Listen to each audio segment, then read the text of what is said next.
Boa noite, pessoal. Vamos dar início daqui a pouco à nossa live. Estamos esperando as pessoas chegarem e em alguns minutos vamos começar a nossa live sobre condomínio, um tema instigante que vai gerar bastante polêmica. Tenho certeza que vocês vão gostar. A gente vai só esperar um pouquinho para que as pessoas entrem, porque na semana passada algumas pessoas acabaram perdendo esse iniciozinho. Então, a gente vai esperar aí 2 minutinhos para dar início à nossa live, à nossa conversa, que vai ser muito rica. Temos convidadas especiais hoje e vamos trazer novidades, vamos falar bastante sobre o condomínio, vamos tirar todas as dúvidas de vocês, se possível. Caso ainda tenhamos matérias a esclarecer, vamos fazer uma outra live também com esse assunto. Podem ficar tranquilos, ok? Acho que o pessoal já está chegando aqui. Então, acho que já podemos começar. Podemos já dar início? Então, dando início oficialmente, boa noite a todos. Eu sou a professora Patrícia Cardoso. Estou aqui na nossa segunda oficina do nosso projeto de extensão, chamado Meu Lugar para Viver. O projeto começou há 15 dias atrás, com uma live sobre condomínios sustentáveis. Eu sou a professora orientadora deste projeto, e a Luísa Índio é a aluna responsável. Ela é bolsista de extensão pela ProEx da UF. E hoje nós teremos uma convidada muito especial, que é a Elza Andrade. A Elza é advogada, ela é também ex-aluna da UF e vai falar hoje um pouco para nós sobre condomínio. E também está fazendo uma pós-graduação em Direito Civil na PUC. Então, eu vou passar a palavra à Luísa Índio para ela dar início à nossa live. Bom, boa noite, gente. Como a professora Patrícia já comentou, hoje está acontecendo a nossa segunda live do projeto de extensão Meu Lugar para Viver.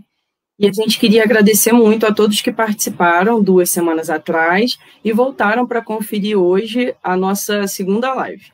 Bom, hoje a gente vai tratar sobre o tema dos condomínios. É um tema que normalmente é muito polêmico, então a gente quis trazer alguns esclarecimentos para vocês. Eu vou começar com algumas noções iniciais e depois eu vou passar a palavra para a Elza, que vai comentar um pouco mais sobre isso com a gente. Bom, primeiro eu quero falar sobre o condomínio, o que ele é e como ele surgiu. O condomínio surgiu com a necessidade de otimização dos espaços urbanos. Então, as pessoas começaram a construir suas casas na vertical e o condomínio é composto por unidades autônomas e partes comuns. E o que são essas unidades autônomas e as partes comuns? Bem, as unidades autônomas correspondem ao que nós conhecemos como os apartamentos, lojas e escritórios. Elas são propriedade exclusiva de uma pessoa só. E as partes comuns são aquelas partes que todos os condôminos dividem, são aquelas partes que pertencem a todo na cota proporcional da sua unidade exclusiva. E aí, como nasce o condomínio? O que a gente tem que fazer para o condomínio surgir? A gente tem que inscrever o condomínio no cartório do Registro Geral de Imóveis. A partir daí, ele é um condomínio reconhecido, legalmente registrado. E aí, já no âmbito dos particulares, ou seja, das pessoas que moram no condomínio, como que acontece essa criação? Bom, nós temos 2 instrumentos muito importantes. Um deles é a convenção do condomínio. Esse instrumento é criado assim que aquele edifício começa a ser habitado. Como assim? Nele tem a descrição de todas as unidades autônomas individualizadas. Por exemplo, o apartamento 1207. Ele tem um número específico na descrição daquela convenção. Tem a descrição da fração ideal do terreno, ou seja, da parte do terreno que corresponde a cada condômino, a cada apartamento, e tem também a finalidade a que aquele condomínio se destina. Se ele é um condomínio residencial, se ele é um condomínio comercial, ou se ele é um condomínio misto, que mistura as unidades residenciais e unidades comerciais. Bom, a convenção do condomínio é como se fosse uma lei daquela comunidade, onde são estipuladas as demandas que têm um caráter mais administrativo. Em contrapartida, a gente tem o regimento interno. O que é o regimento interno? Ali que são instituídas as leis do dia a dia, as situações mais fáticas, são instituídas as regras de convivência para que a gente evite conflitos dentro do condomínio. Não é, professora? Exatamente. É muito importante lembrar que para que o condomínio tenha uma existência formal, ele tem que ser regularizado, ele tem que ser constituído formalmente. Obviamente, existem condomínios que não estão regularizados, não estão formalizados, porém, é necessário que haja a devida formalização para que não haja também uma eventual responsabilidade do síndico e mesmo dos moradores por determinadas situações jurídicas que elas vão explicar. Então, é muito importante entender como nasce o condomínio, qual é a fonte desse condomínio, que no final das contas é o comum acordo entre esses moradores, entre esses condôminos, que tem uma propriedade particular, vamos dizer assim. Particular por quê? Particular não, peculiar, melhor dizendo, para vocês entenderem. Porque quando eu tenho um condomínio, eu tenho a minha unidade autônoma, na qual eu tenho uma propriedade exclusiva, ou seja, o apartamento 104, que pertence à Patrícia. E desse apartamento eu posso usar, fruir, dispor, reivindicar, tudo o que eu posso fazer como um legítimo proprietário. Porém, quando eu falo de áreas comuns, entram outras questões. Aquela velha máxima, o meu direito termina aonde começa o direito do outro.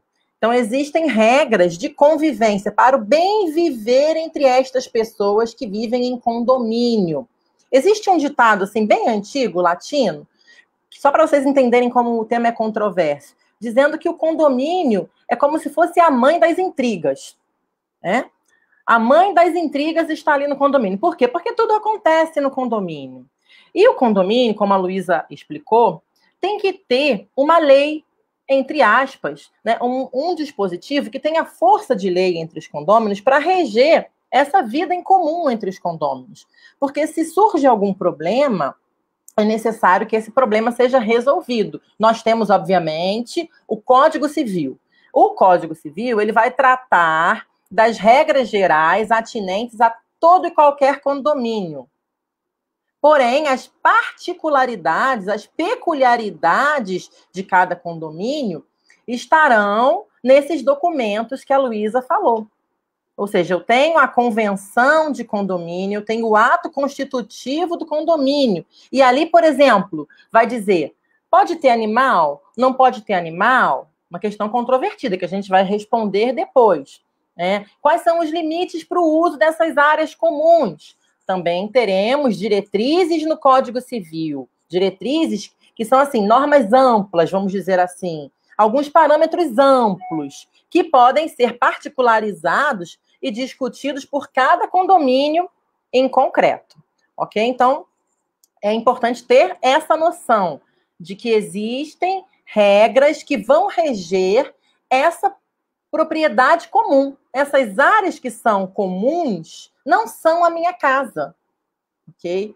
Então, eu não posso fazer, apesar de ter uma fração ideal, eu tenho, como condômino, eu tenho uma fração ideal na portaria. Mas qual é a minha fração ideal na portaria? Não tem como medir um quadradinho, colocar ali a minha fração ideal é essa, e eu aqui nesse quadradinho eu faço o que eu quero. Não tem como fazer. É uma fração ideal, o nome já diz, ideal, porque se trata de uma área comum. Então, as regras para convivência, para o uso daquela portaria, vão ser decididas pelos condôminos. Tá? E a gente também tem questões no condomínio que abrangem o direito de vizinhança. As meninas vão explicar melhor. Então, vou repassar a palavra para a Luísa para ela continuar explicando essa dinâmica dos condomínios. Mas a primeira mensagem que a gente quer passar é a seguinte: o prédio é meu, eu faço o que eu quero. Não. Ou então a casa é minha casa, minhas regras. Calma. Uma coisa é quando você mora numa casa linear que não está em condomínio. Outra coisa é quando você mora em condomínio. Mesmo assim, numa casa linear que não está em condomínio, você também tem regras de vizinhança. Você tem que respeitar a propriedade alheia e o exercício do seu direito de propriedade não pode causar danos a outros. Sejam aqueles condôminos que estão no mesmo prédio que você, seja aqueles outros que são seus vizinhos, que estão na rua de trás. Ok? É muito importante também a gente falar sobre esses dois instrumentos, que são a convenção e o regimento interno do condomínio, pelo que a professora falou, é como se fosse uma lei interna estabelecida dentro daquela comunidade. Por exemplo, na convenção do condomínio, vai sempre vir descrito qual é a cota proporcional do pagamento daquele condomínio, o quanto eu tenho que pagar para contribuir com aquele condomínio. Vai vir ali também estipulado qual será a forma de administração daquele condomínio. Além disso, por exemplo, a convenção estipula também quais são as penalidades que o condômino pode sofrer no descumprimento de alguma daquelas regras.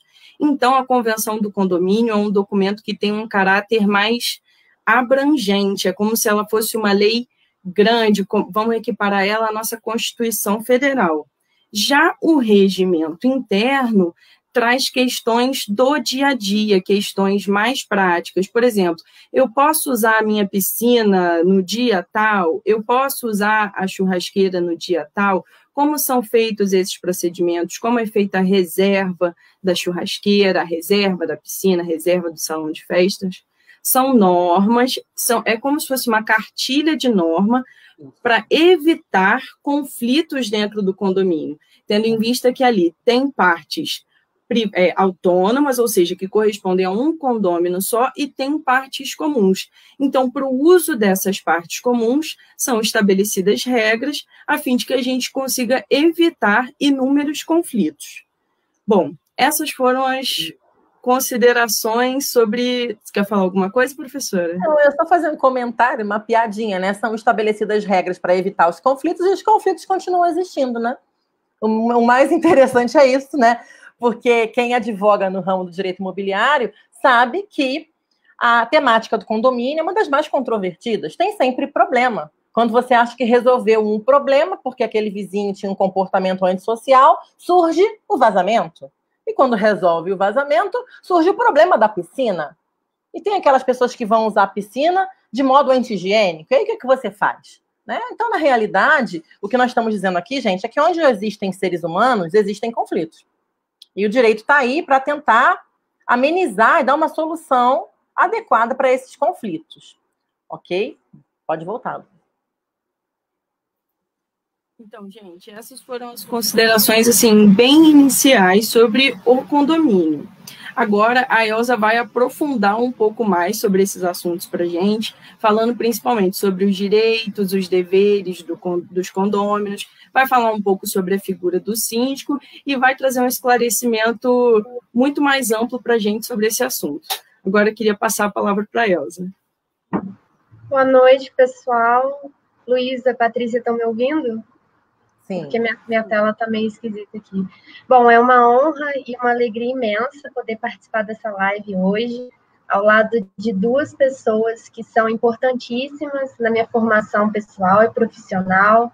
Professora Patrícia, que foi e continua sendo minha orientadora, e a Luísa, que é minha parceira de todas as horas.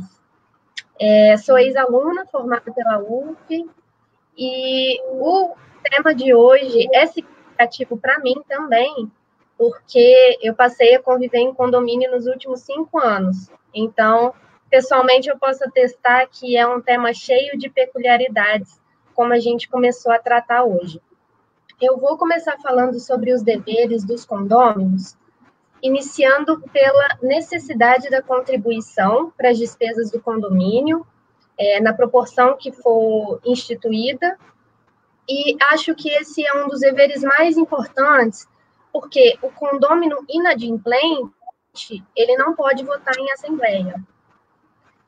O condômino também não pode realizar obras que comprometam a segurança da edificação, E aqui eu queria trazer um caso emblemático para a gente poder conversar de uma personalidade que todos conhecem, que é o Ronaldo Fenômeno.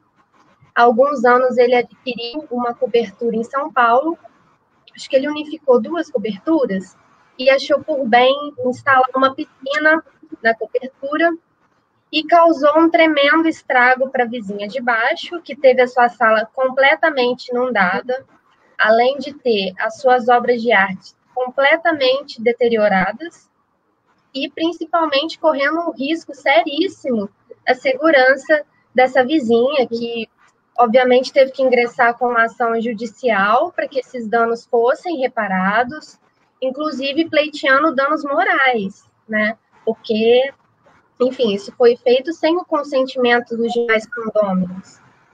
Só um detalhe, a piscina tinha paredes de vidro, tá? É verdade. Só para vocês entenderem a gravidade da situação, porque não é só uma piscina com paredes de vidro. É verdade.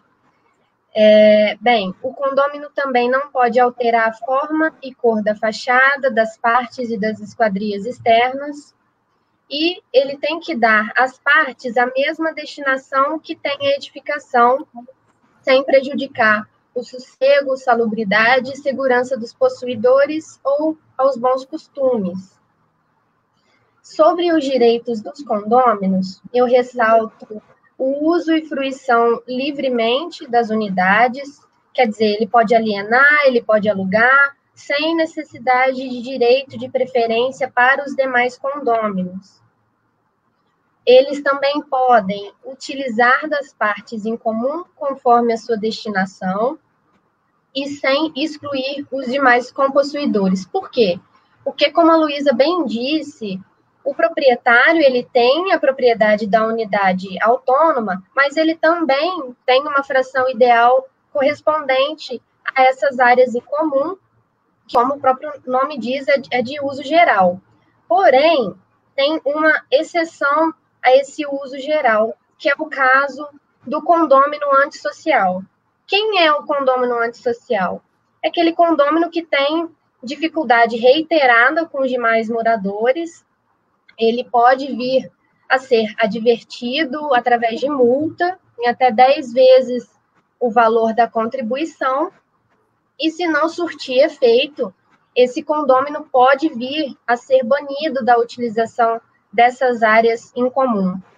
Tem, inclusive, um caso também em São Paulo, de um condômino antissocial que foi obrigado a desocupar sua propriedade, porque já estava em condições de inabitabilidade, já estava prejudicando a saúde e higiene dos demais moradores.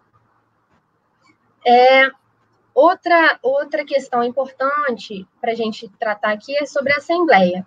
A Assembleia Geral Ordinária, ela ocorre pelo menos uma vez ao ano, é onde vai ocorrer a prestação de contas e a aprovação do orçamento. Tem a idade ainda da convocação de Assembleia Geral Extraordinária, que pode ser convocada pelo síndico ou, no mínimo, 1/4 dos condôminos. E, agora sim, a figura responsável por orquestrar toda essa estrutura é o síndico, que pode ser condômino ou não. O mandato não deve ser superior a 2 anos, e os casos de reeleição estarão estabelecidos na convenção, né? O síndico pode ser, inclusive, pessoa jurídica, porque hoje em dia já existem empresas especializadas nesse tipo de serviço. Eu ressalto que a atuação do síndico deve ser pautada visando o bem-estar geral dos condôminos. O síndico é o responsável pela guarda e diligência das áreas em comum.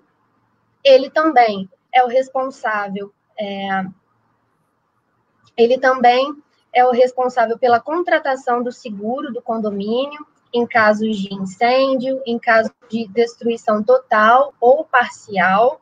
E caso esse seguro não seja contratado, o síndico pode vir a ser responsabilizado civilmente.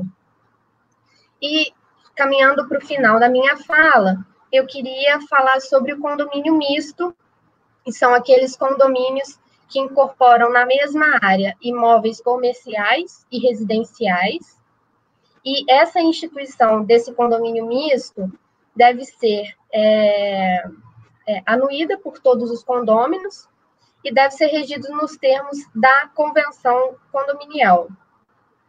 Uma alteração recente no município do Rio de Janeiro trata da Lei Complementar número 218 de 2020, que dispôs sobre a viabilidade de transformação do uso das unidades residenciais em edificações multifamiliares, apartamento de zelador ou área comum situados no pavimento térreo.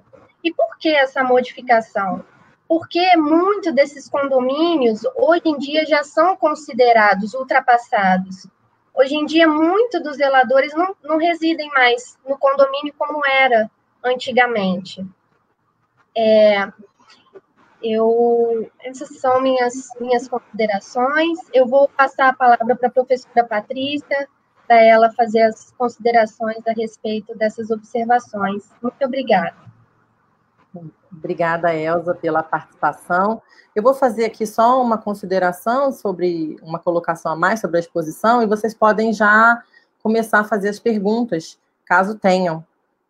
No Rio de Janeiro, houve uma alteração na legislação permitindo, flexibilizando essa ideia dos condomínios mistos, justamente pelo que a Elza falou, mas também em razão da pandemia, para facilitar o uso desses imóveis urbanos, porque no Rio de Janeiro existem imóveis urbanos que acabam sendo subutilizados ou mal utilizados, isso especialmente no centro da cidade, em que as habitações são essencialmente comerciais, mas também tem alguns prédios que são mistos ou que tinham esse desejo de ser mistos. E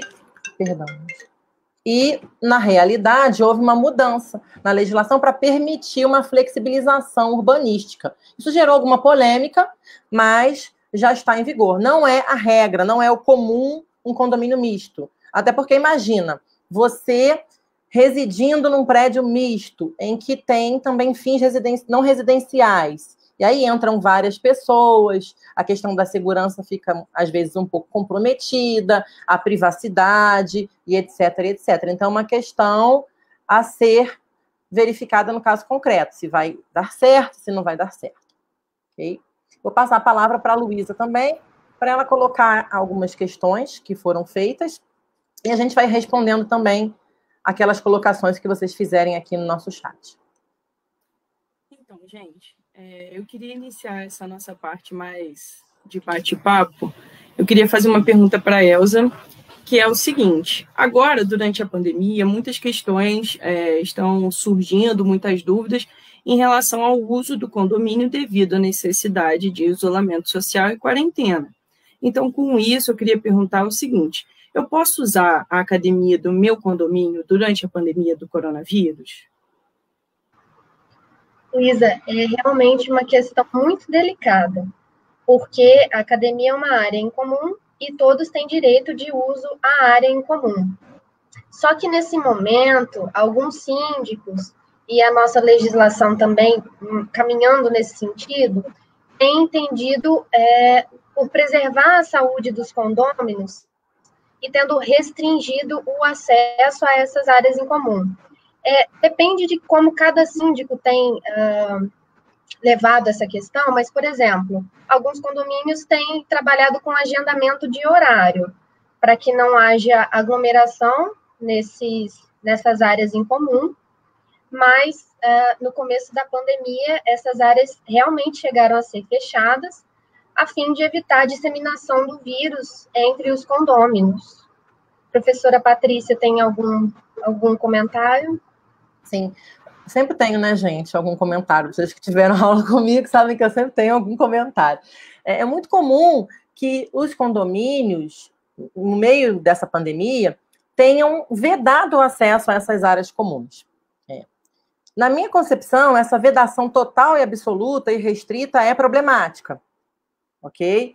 Porque existe uma propriedade comum, Tá? Então, eu entendo que deveria haver pelo menos um rodízio, pessoas da mesma família, para que existem crianças que às vezes querem brincar e não podem, né, brincar, mas é uma questão que fica a critério do condomínio e do síndico. Tem toda uma polêmica sobre se o síndico poderia, por si só, trazer essa restrição ou se teria que ter uma assembleia.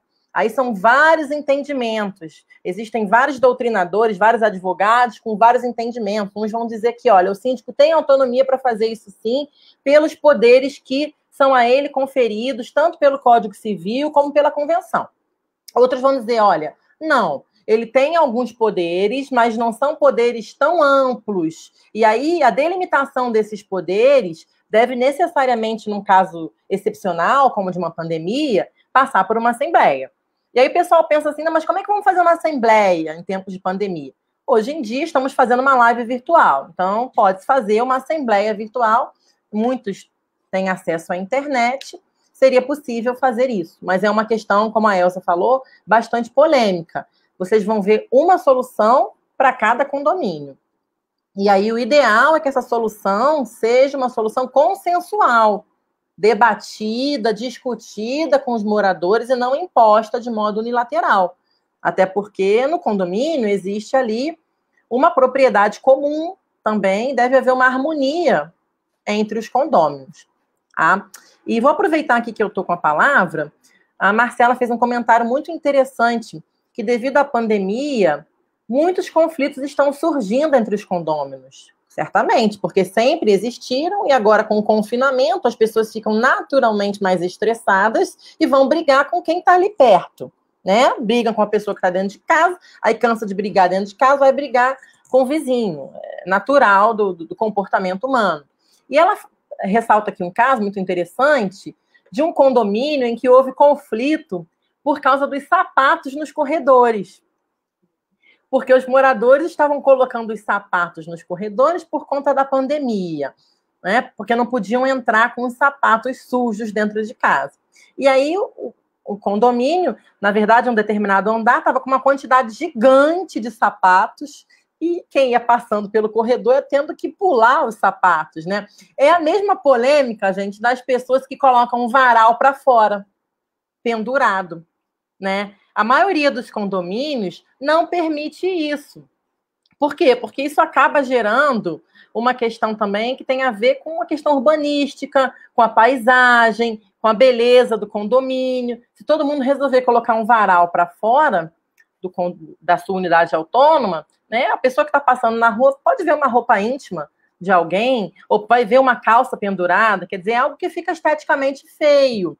Então, a maioria dos condomínios determina que as pessoas devem usar as suas próprias unidades autônomas para secarem as suas roupas. Comprem uma secadora ou coloca ali pendurada a sua roupa mesmo. Então, são muitos conflitos, né, que existem. E aí, Marcela, né, ela fez só uma colocação, não fez uma pergunta, mas aí eu fico me perguntando, será que o síndico pode impedir que as pessoas coloquem os sapatos na porta das suas casas? Porque o corredor é o quê? É uma área comum, não é?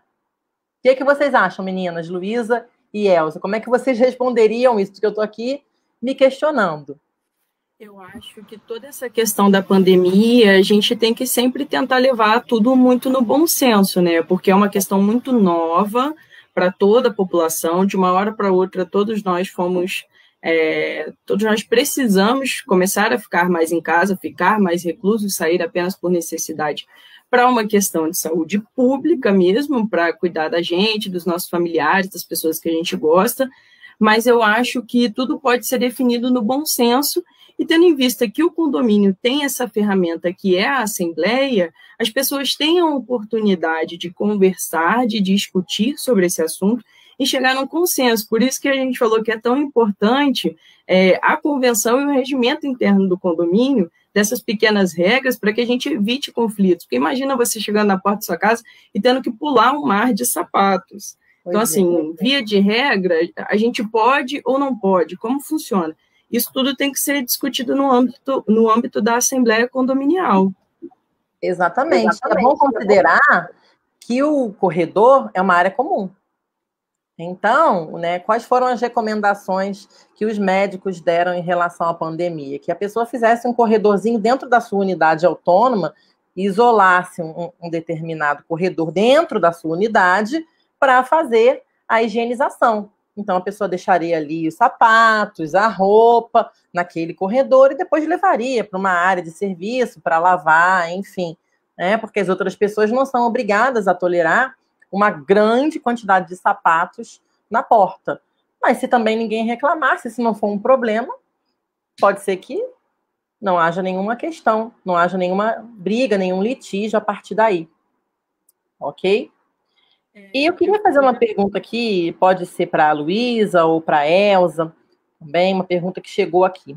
Quais são os parâmetros que o morador tem que observar para fazer uma reforma, uma obra no seu apartamento? Tem algum parâmetro em relação ao que ele pode fazer ou não, aos horários em que ele pode fazer barulho? Como é que isso funciona? Para as duas, quem quiser responder aí, pode responder. Olha, professora, é vedado ao condômino realizar obras que comprometam a estrutura do prédio, que é nada mais que aquele caso polêmico do Ronaldo, né? Essa questão de piscina, acho que é a que mais ilustra essa questão. Essas obras, elas têm que contar com a anuência, né, dos condôminos, e também tem que observar os horários que foram estabelecidos para que essas obras aconteçam, né? A obra por si só já é muito caótica, e num condomínio edilício isso é mais agravado ainda, né? Exatamente. Tem que verificar qual é o tipo de obra, né? Porque pode ser que seja uma simples pintura, que não vai fazer um barulho, ou um reparo que não vai incomodar os demais, mas pode ser que a pessoa resolva trocar o piso da sala. Exatamente. E aí começa aquele pum, pum, pum, pum, pum, pum. E aí tem que observar as regras do condomínio e também a lei do silêncio, que aí tem a ver com as posturas municipais. O que o município estabelece em relação ao ruído, a quantidade de ruído, ao horário em que pode ser feito esse ruído. A princípio, dando uma resposta, assim, muito genérica, que pode não ser a resposta para o seu caso, mas dentro do horário comercial e seguindo alguns parâmetros, você poderia, em tese, realizar a sua obra, dependendo da obra que virá a ser realizada.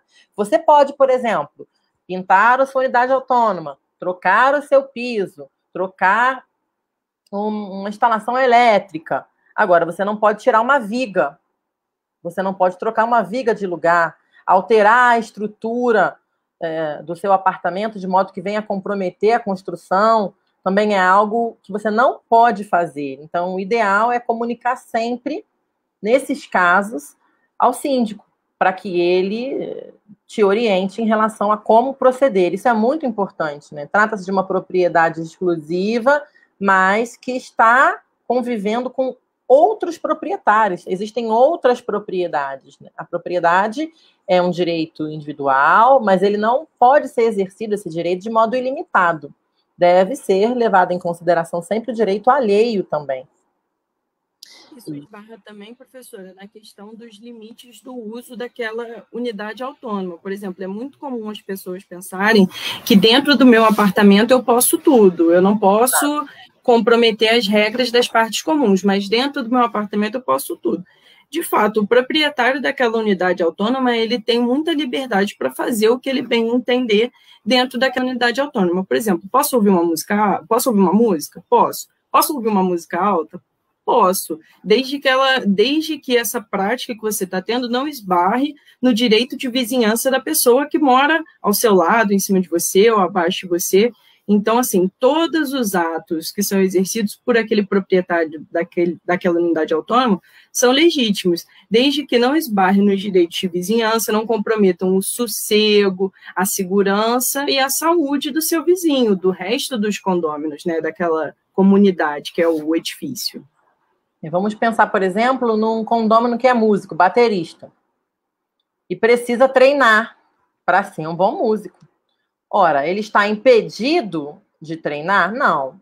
Mas sabe-se que esse instrumento faz um grande barulho e pode incomodar as pessoas. Então, ele deveria colocar um isolamento acústico, porque hoje em dia é bastante acessível, não é mais tão caro como era antigamente. Ele coloca um isolamento acústico para que os demais vizinhos não sejam obrigados a ouvirem aquele barulho, ok? Durante o dia, durante a noite, né? Isso é importante, essa fala da Luísa. Ou seja, não é porque eu tenho a minha unidade autônoma que eu posso fazer tudo o que eu quiser. Não é um direito ilimitado. Minha casa, minhas regras, na minha casa mando eu. Espera aí, até um certo ponto. E aqui tem uma pergunta da Marcela, eu mando para as duas, quem quiser pode responder.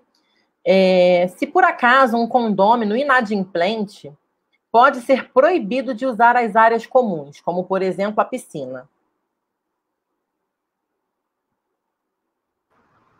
Professora e Marcela, respondendo essa pergunta, eu entendo que não, entendo que depende da disposição da convenção e do regimento. A princípio, o Código Civil não dispõe a respeito dessa restrição em caso de inadimplência, só dispõe na questão do voto da Assembleia, né, que aí ele já estaria impedido.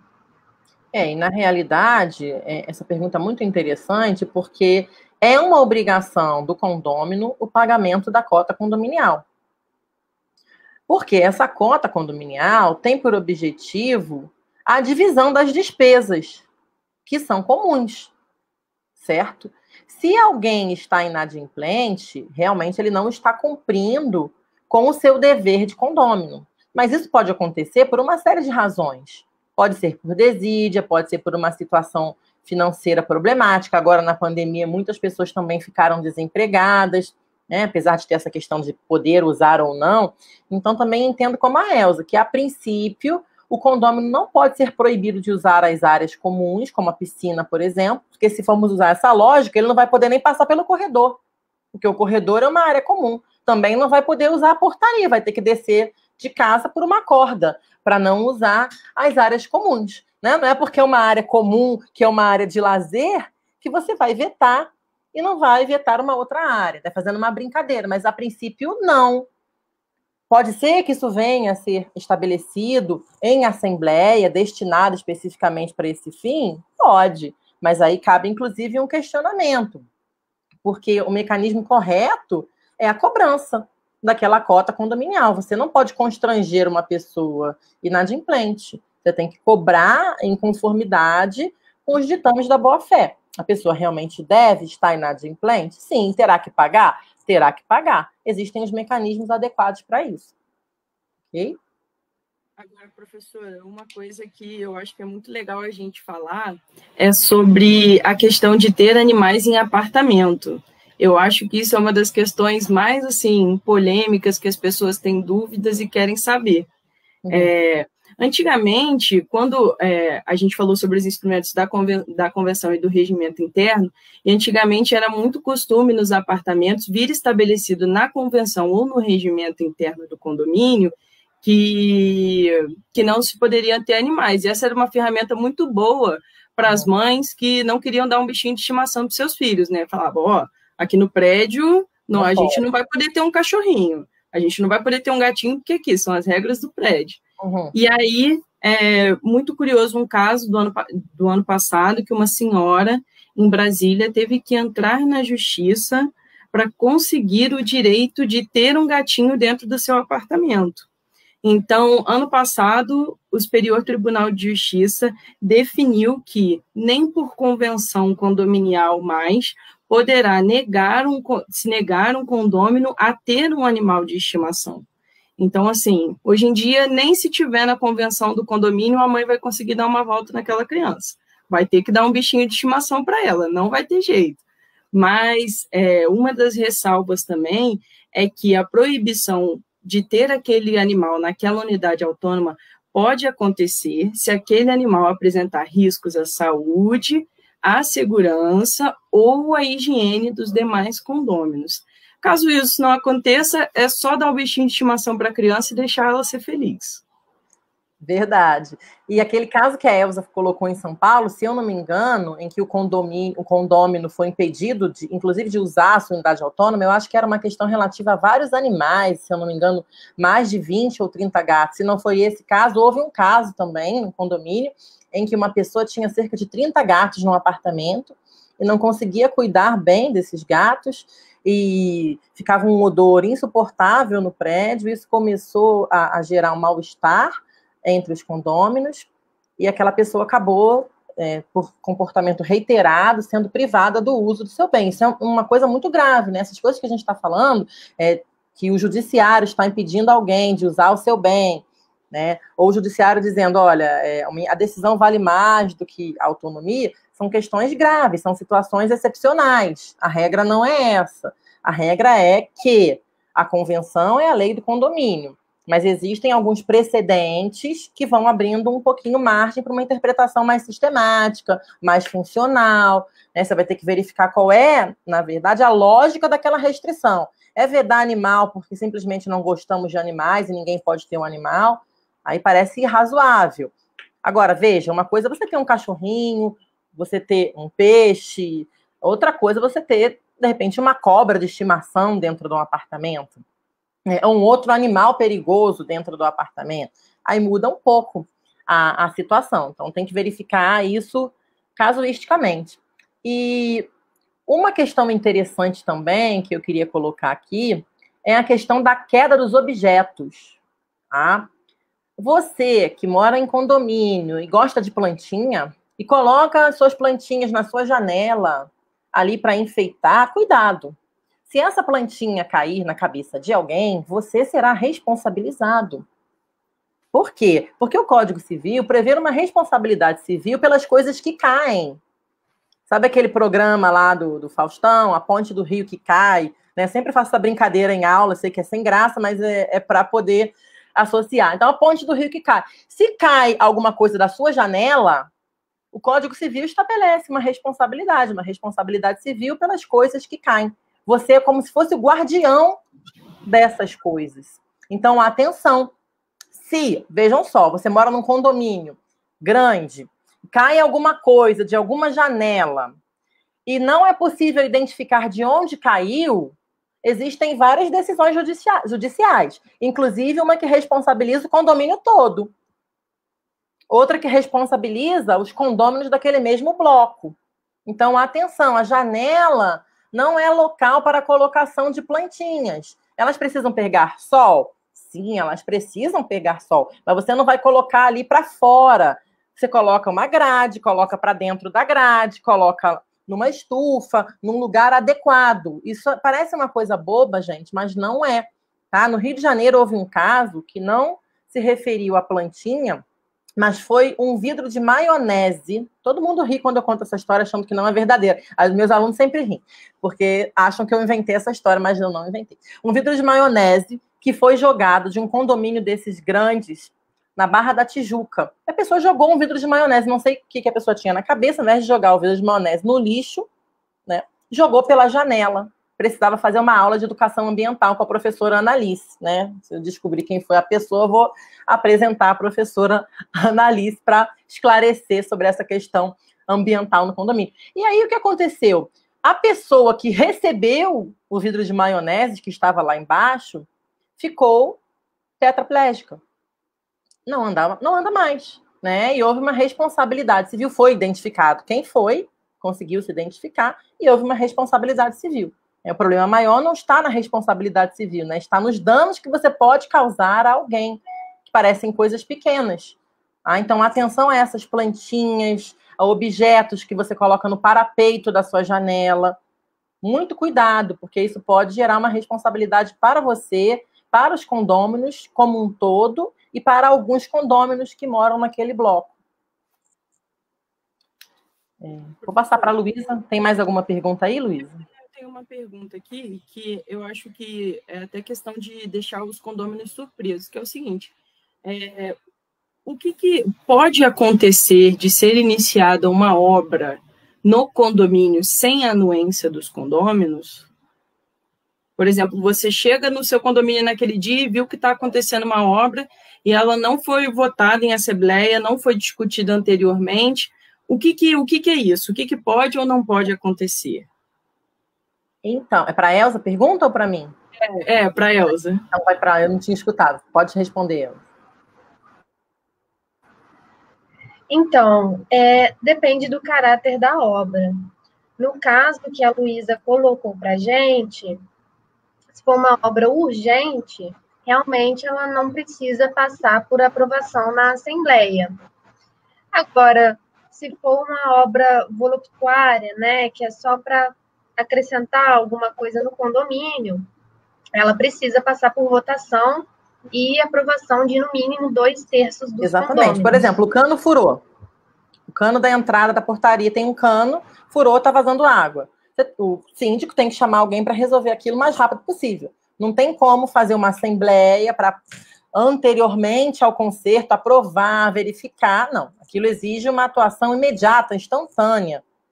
E se o síndico não fizer isso, ele pode ser responsabilizado por omissão nos seus deveres. Agora, uma outra coisa é colocar uma terceira piscina na área de lazer, com cascata, sem nenhuma aprovação. Um belo dia você está lá pegando um sol, quando você vê, tem lá uma outra piscina sendo construída. Essas obras de maior porte têm que passar por autorização mesmo, tem que passar pela assembleia, a famosa reunião de condomínio, que ninguém gosta de ir, né? Porque tem sempre discussão, mas é ali que são resolvidas as questões cotidianas do condomínio. Tem uma pergunta aqui. Pode falar. Eu queria só fazer um comentário, professora, que você falou agora das assembleias, e a participação é muito importante, porque aquele condômino que não vota, ele não pode reclamar depois. Ele vai ter que vir a pleitear uma ação anulatória dessa assembleia, e aí depende muito do caso concreto. A gente sabe que as assembleias são difíceis, mas é muito importante a participação dos condôminos. Exatamente. As pessoas não gostam de participar.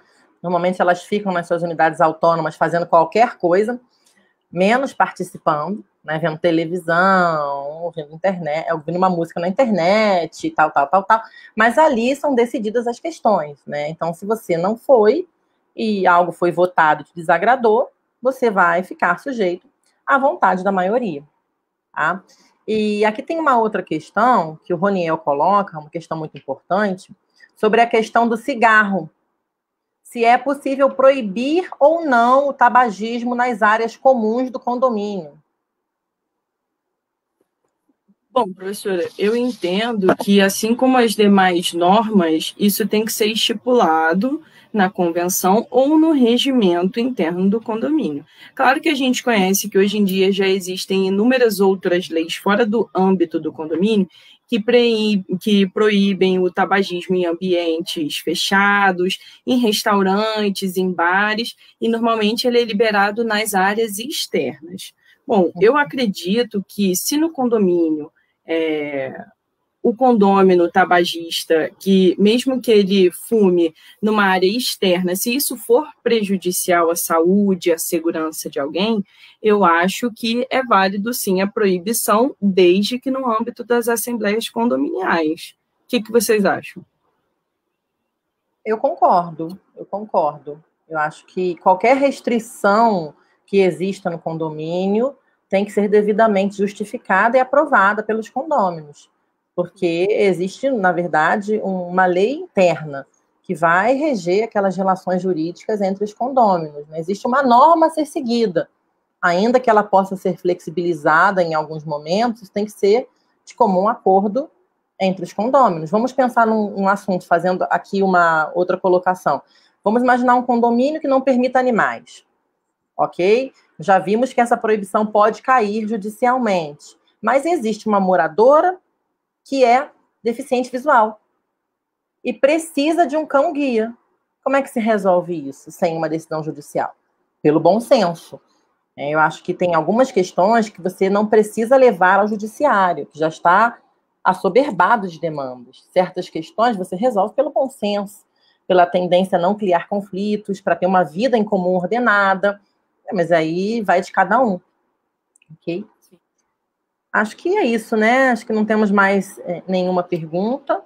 Você tem mais alguma pergunta a fazer, Luísa, para a Elza ou Elza? Eu só queria fazer uma ressalva que a Elza comentou sobre algumas ações durante a pandemia, né, o uso das áreas comuns, Eu queria trazer uma decisão para a gente, um assunto sério, que semana passada, segunda-feira, no dia 21, a gente teve uma lei estadual nova que dá um dever, assim, muito importante ao síndico, né? Que durante a pandemia, os casos de violência doméstica aumentaram muito. Então, a partir dessa lei de semana passada, do dia 21, o síndico tem a obrigação, o dever de relatar à polícia os casos domésticos dentro do condomínio, ou seja, de violência contra a mulher, idosos, pessoas com deficiência, crianças e adolescentes. Então, a partir de agora, durante a pandemia, é dever do síndico levar isso a conhecimento da polícia. E essa lei também incentiva que dentro do condomínio eles tenham um canal de comunicação sobre essas coisas, sobre esses fatos, assim, tristes que acontecem, para que isso seja levado à mão das autoridades e resolvido o mais rápido possível. Então, eu acho muito importante a gente reforçar isso, que está relacionado ao âmbito do condomínio e também da pandemia. Isso, excelente. Excelente, uma informação muito importante também, que pode gerar responsabilidade para o síndico. É controvertido, porque às vezes o síndico pode não saber daquilo que ocorre também, em alguns casos em que ele não tem como saber. Então, tem que verificar o caso concreto. Existem alguns casos que são mais escandalosos, estrondosos, outros casos que ocorrem num certo silêncio. Então, a gente também tem que verificar isso casuisticamente, mas existe realmente esse dever de observar e, verificando que existe violência, denunciar. Tá? Bom, gente, nós estamos aqui já esgotando o nosso tempo. Tem ainda várias perguntas interessantes sobre condomínio, vaga de garagem, fachadas, questão de obras também, vários outros assuntos que nós não vamos poder responder hoje. Então, se vocês quiserem que a próxima live seja uma continuação do condomínio, com outros temas e outras perguntas, vocês coloquem aí. E nós também estamos aceitando sugestões. Coloquem aí nos comentários os assuntos que vocês gostariam de ver abordados aqui, porque as lives serão quinzenais. E a ideia é realmente trazer temas que sejam importantes para vocês e relevantes na vida prática. Ok? Nossa próxima live será daqui a 15 dias, nesse mesmo horário, sempre às 8, sempre quarta-feira, às 8, quinzenalmente, com algum convidado ainda a ser definido. As temáticas sempre abertas, a gente vai definir, então vamos esperar a repercussão e o feedback de vocês. É muito importante também que vocês mandem o feedback de vocês, dizendo se gostaram, se alguma prática foi implementada, como que isso repercutiu concretamente, porque o objetivo desse projeto é trazer informações que afetem e mudem a vida prática das pessoas. Que as pessoas, uma vez conscientes dos seus direitos, possam ter novas posturas, descobrir outras questões e também esclarecer as outras. Vou passar... Antes disso, queria agradecer aqui a presença da professora Analice De Carli. Ela foi nossa convidada, queridíssima na semana passada, fez extremo sucesso aí. Agradecer pela presença. E também aproveito aqui para agradecer a presença da minha sogra, a dona Selma, e parabenizá-la pelo aniversário. O aniversário dela é hoje. Feliz aniversário, querida Selma. Eu gosto da minha sogra, gente, tá vendo? E, juridicamente, tem várias repercussões, porque a sogra sempre vai ser sogra. Ainda que sobrevenha um futuro divórcio, não no meu caso, mas a sogra sempre vai ser sogra. Tá? Então, queria deixar um beijo para ela e passar a palavra para a Luísa e para a Elza, para elas se despedirem também. Bom, gente, mais uma vez eu queria agradecer a participação de todos vocês, reforçar o que a professora Patrícia disse. Se vocês têm alguma sugestão de tema, deixem aqui nos comentários. E se vocês tiverem algum feedback positivo, tanto dessa live quanto da live de 2 semanas atrás, mandem para a gente realmente está muito interessado em saber o impacto que essas informações estão causando na vida de vocês, na comunidade, no condomínio. E a gente espera vocês aqui dia 14 de outubro, para a gente tratar sobre mais um tema muito interessante. Obrigada, gente. Obrigada, pessoal. Quer falar alguma coisa, Elza? Não, agradeço pelo convite. Como eu disse, é uma honra, uma alegria imensa. E também parabenizar a professora Patrícia, a Luísa, pelo projeto, que é maravilhoso. É muito importante esse diálogo com a comunidade, porque a gente está falando de uma universidade pública uma universidade pública, ela tem que ter diálogo com o próprio público. Então, eu sou fascinada por esse projeto e ter participado hoje Para mim também é uma alegria colher os frutos da formação que a universidade deu para vocês, né? Deu para a Elza, ainda dá para a Luísa, outros alunos, ex-alunos virão, teremos outras temáticas com outros ex-alunos, então vocês podem ver que são alunos que estudam, são preparados, bem formados. Para mim, esse projeto é um motivo de grande alegria, ok? Então, escrevam aí as impressões de vocês, mandem sugestões e nos encontramos, se Deus quiser, daqui a 15 dias. Um beijo a todos. Tchau, tchau. Até a próxima.